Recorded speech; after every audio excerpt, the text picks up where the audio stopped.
So recently, Oxfam Ireland worked with the Irish Refugee Council and NOSC, which is another organisation working with refugees in Ireland, with the aim of trying to reform some legislation which was brought in 2015 around the right of refugees who are in Ireland to bring family members over here. Now, back in 2015, the government made its announcement that it was going to bring 4,000 refugees to Ireland by the end of 2017.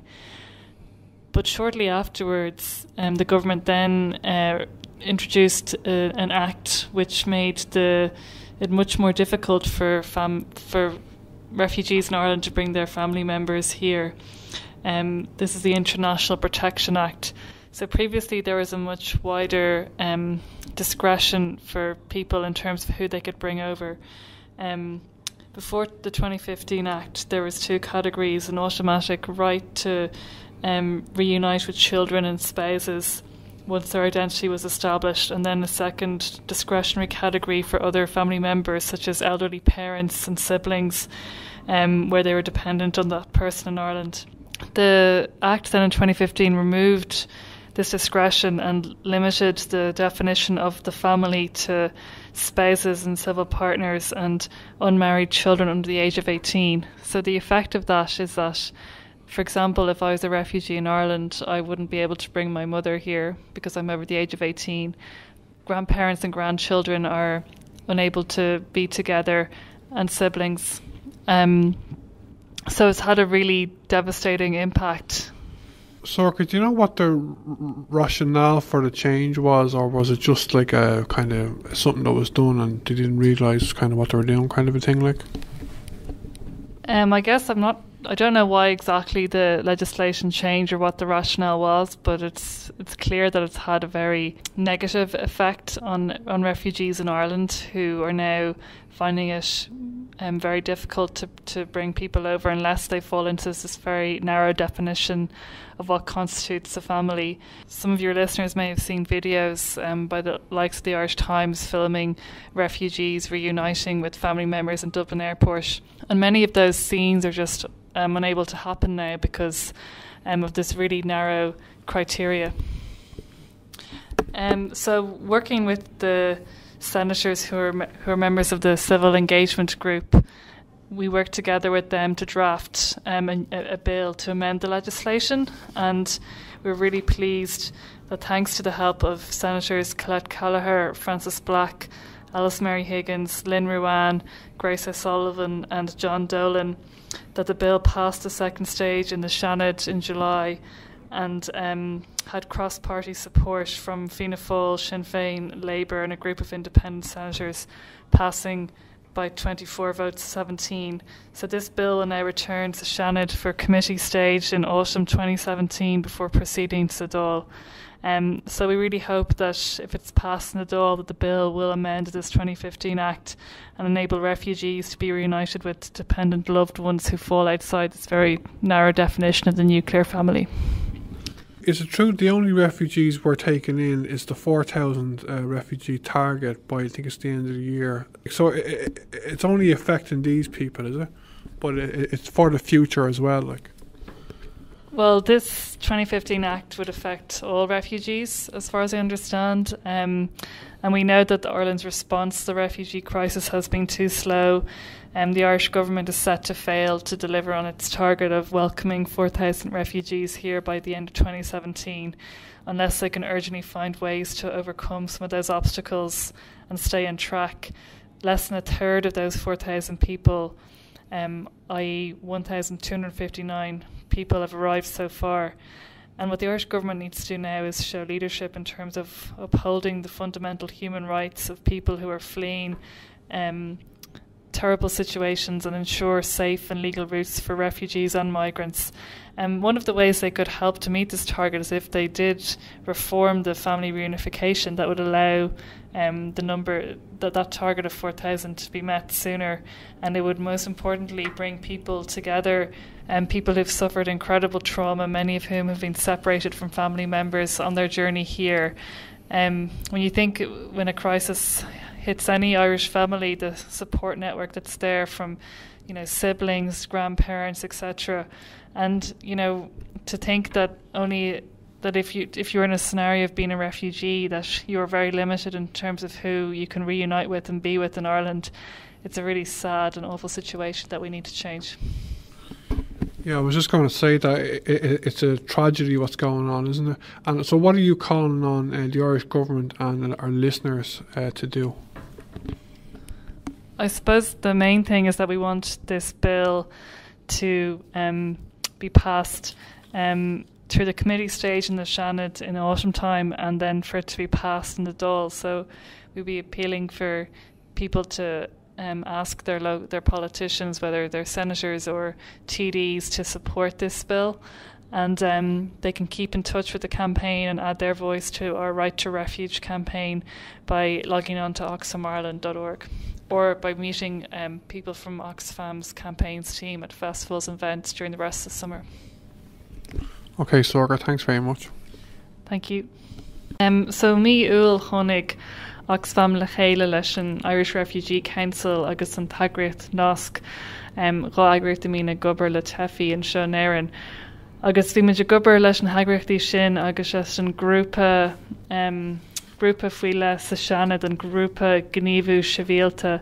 Siad sin Seanadóirí Colette Kelleher, Francis Black, Alice Mary Higgins, Lynn Ruan, Grace O'Sullivan agus John Dolan.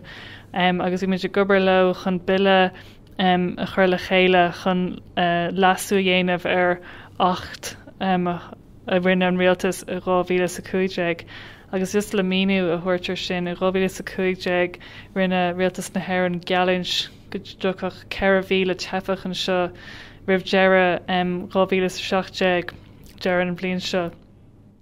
Ach cé go rinne siad an Gaeilge seo níos déanaí an bblion céine chuir siad 8 le chéile chur srianta nua maidir le na daoine a féidir le tefií a thuirt an seo go hÉireann siad sin na Gaeilge.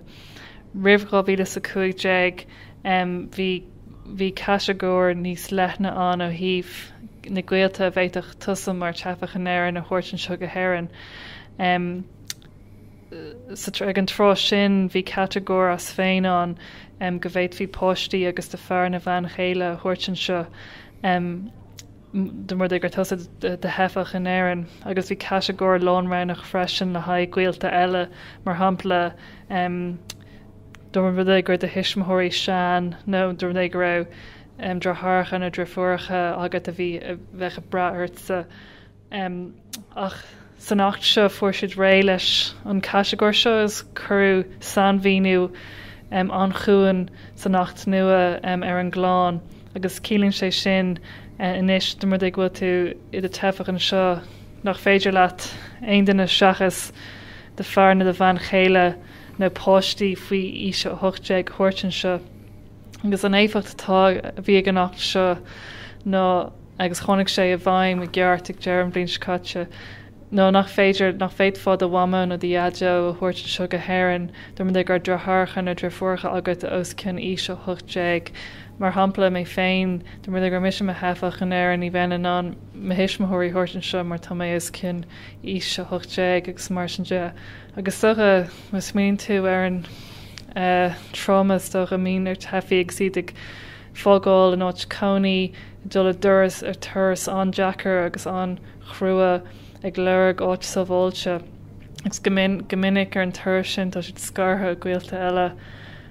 An cúnatá tastal a rií agus an takeíad a bhain siad an chláán nach dúirtá sé go hanas ar fad nach bhfuil muid an ceir le daoine teach le chéile in áit sa bháilte ar nós éireann. Agus tá sé is rud iontacht trú a bhéalach é. So maiallar sin chuirmid ag gobar leis na hagraíochtaí a luí mé agus an Seanadóirí luí mé bille le chéile chun lasú a dhéanamh ar an 8 seo. Agus chuaigh sé tríd an dorna státe sa Seanad agus bhí takeíocht an ó Fianna Fáil Sinn Féin, Portain Loch Debre agus grúpa Seanadóirí nafsplocha agus chuaigh sé tríd le 24 vóta 9-7.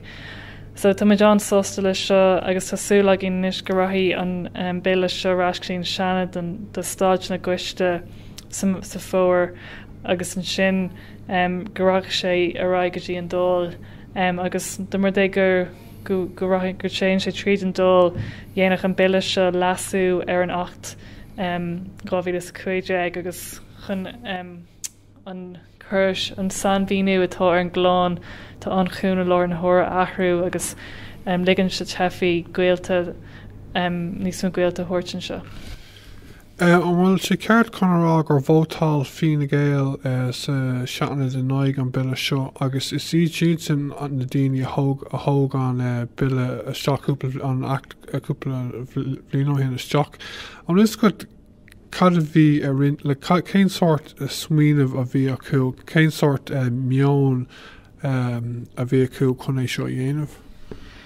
Yeah, nuair bhí an bille se sa seanad le déine bhí Fine Gael in aigen bille se agus leabhar Charlie Flanagan atá mar ara de légus Kurt a gcuine an bille sa seanad.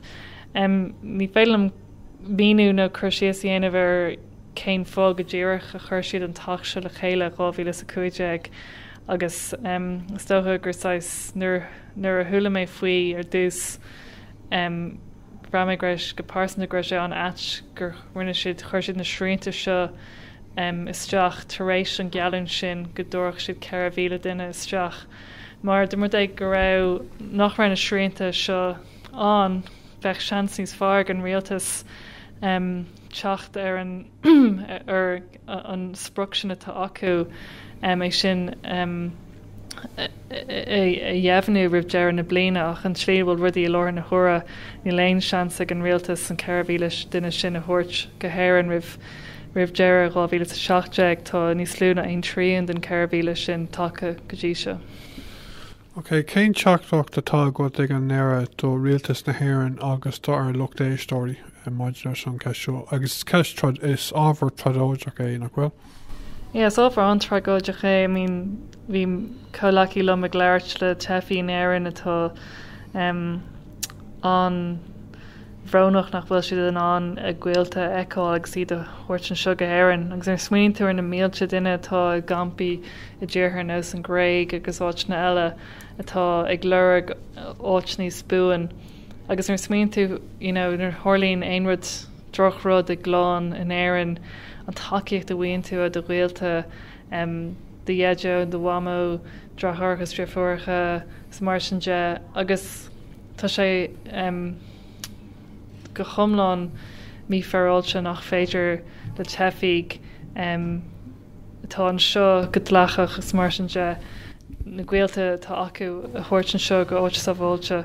So sin an fága gain impíam ar de éistóirí breúachar ar polytóirí sa seanad agus sa dul chun takeú leis an bille seo agus chamála sin chun takeú leis an feachtas atá a géin an feachtas Right to Refuge agus tá eolalas maidir leis an feachtas sin ar Oxfam Ireland.org nó bé colaí lom ag imachtaí agus féilte den chuideile an saoire agus béimiid ag éonpúir daoine síniú a chur leis an feachtas sin.